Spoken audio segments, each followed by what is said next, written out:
Bonjour à tous les CE1. Allez, c'est parti pour l'évaluation de dictée de mots sur le son Z. Alors, une maison, une cuisine, un oiseau, mon voisin, du poison, une prison, un trésor, une chemise, la chaise, une fraise, rose, zéro, un zèbre, le lézard, deuxième, dixième. Je répète, une maison, une cuisine, un oiseau, mon voisin, du poison, une prison, un trésor, une chemise, la chaise, une fraise, rose, zéro, un zèbre, le lézard, deuxième, dixième. Donc vous devez en avoir 16. Alors maintenant, on passe au calcul mental. Donc révision de la table de 2. Allez, on sort l'ardoise, c'est parti. 2 fois 2. Donc ça fait 4. 5 fois 2, 10. 7 fois 2, 14. 4 fois 2, 8. 1 fois 2, 2. 0 fois 2, 0. 9 fois 2, 18. 3 fois 2, 6. 8 fois 2, 16, 5 fois 2, 10. Allez, maintenant on va faire des calculs. Alors je vais vous donner deux nombres à deux chiffres qu'il faut additionner. Je vais vous donner 32 plus 15. Donc vous allez faire 32, au lieu de calculer 32 plus 15 directement dans votre tête, vous allez faire 32 plus 10, ce qui fait 42. Et ensuite vous ajoutez les unités restantes, c'est-à-dire 5. 42 plus 5, eh bien ça fait 47. Allez, c'est parti. J'espère que tout le monde a bien compris. 22 plus 21. Donc 22 plus 20, ça fait 42. Plus 1, 43. 46 plus 12. 46 plus 10, 56. Plus 2, 58. 37 plus 11.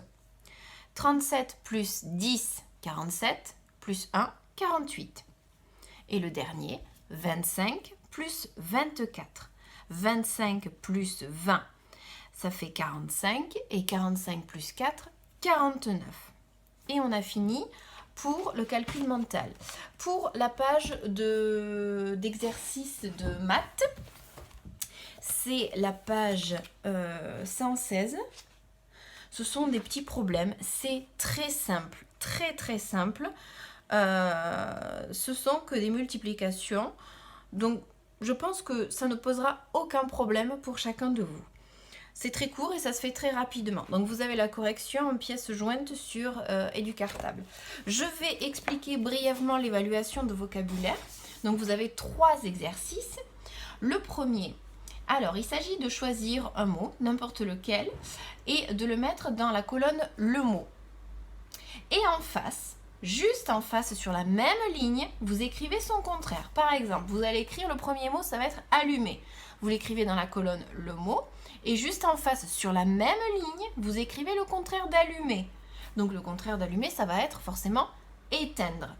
En dessous d'allumé, vous écrivez le deuxième mot. Qu'est-ce que vous voyez? Vous voyez « lent ». Vous écrivez donc sur la deuxième ligne de la colonne le mot « lent ». Et sur la même ligne, à côté dans la colonne son contraire, vous allez écrire le contraire de lent. Et vous faites ça avec tous les mots. Deuxième exercice. Alors, vous devez écrire le contraire du mot qui est souligné. Cette histoire n'est pas vraie. Le contraire de vrai, elle est, eh bien vous allez écrire elle est fausse. Et vous faites pareil avec tous les autres mots soulignés. Et le troisième exercice, on vous demande de réécrire le contraire du mot en utilisant un IN ou un IM ou D, E accent aigu ou mal, devant le mot pour que ça signifie le contraire. Mais attention, on ne peut pas mettre n'importe quoi. Par exemple, pour juste, quel est le contraire de juste? Eh bien, ça va être injuste. Un IN, IN, suivi de juste. Juste, injuste. Attention de ne pas inventer des mots qui n'existent pas. Et vous avez IM, parce que le M, je vous l'ai déjà dit en classe plusieurs fois, il se met devant le M, le P ou le B. N'allez pas le mettre à d'autres endroits qui n'iront pas. J'espère que ça ne vous posera pas de problème. Je pense que ça devrait aller. Les mots sont faciles. Et je vous souhaite un très bon week-end, une bonne chasse au chocolat. Et je vous dis à mardi. Bon week-end à tous. Au revoir.